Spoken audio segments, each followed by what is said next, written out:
అయితే మీరు ఒక ఓపెన్ ఫ్లాట్లో వెంచర్లో మీరు ఫ్లాట్ కొంటున్నారు అనుకోండి, కంపల్సరీ మీరు అక్కడ ఇల్లు కట్టుకోవడానికి ఫెసిలిటీస్ ఉన్నాయి. ఇందాక చెప్పినట్టయితే underground drainage, water facility ఉంది. దాంతోపాటు మీకు ఇక్కడ ఎలక్ట్రిసిటీ ఉందా లేదా, కంపల్సరీ అయితే రేరా నామ్స్ ప్రకారం అండ్ హెచ్ఎండిఏ నామ్స్ ప్రకారం మీరు ఇక్కడ ఎలక్ట్రిసిటీ అనేది ప్రొవైడ్ చేయాలి, కంపల్సరీ ప్రొవైడ్ చేస్తారు. మీరైతే సైట్ విజిట్కి వెళ్ళినప్పుడు ఇవి కంపల్సరీ చెక్ చేసుకోవాలి, అక్కడ ఎలక్ట్రిసిటీ సప్లై ఉందా లేదా, దాని ఏదైతే పవర్ లోడ్స్ ప్రకారం వాళ్ళు అక్కడ పవర్ డిస్ట్రిబ్యూషన్ చేశారా లేదా, ట్రాన్స్ఫార్మర్స్ ఉన్నాయా లేదా అని కంపల్సరీ చెక్ చేసుకోవాలి. దాంతోపాటు ఏంటంటే ఒక సైట్ ఉందనుకోండి, దానికి సెక్యూరిటీ ఉందా లేదా ప్రాపర్గా. ఇప్పుడు మీరు అక్కడ ఇల్లు కట్టుకున్నారు, అందరూ వెళ్ళి వస్తున్నారు వెళ్ళిపోతున్నారు అనుకోండి, అలా సెక్యూరిటీ లేదనుకోండి, ప్రాపర్గా ఉండదు కదా.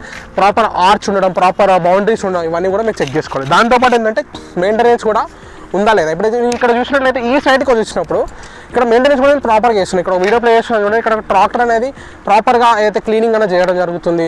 సైట్ అంటే వాళ్ళు ప్రాపర్ మెయింటెనెన్స్ అనేది చేస్తుంది. ఇక్కడ బాక్స్ కూడా చూసాను ప్రాపర్గా ఉన్నాయి, ఇప్పుడు మీరు చూడొచ్చు వెనకాల. సో అట్లా ప్రాపర్ మెయింటెనెన్స్ ఉందనేది కంపల్సరీ మీరు చెక్ చేసుకోవాలి.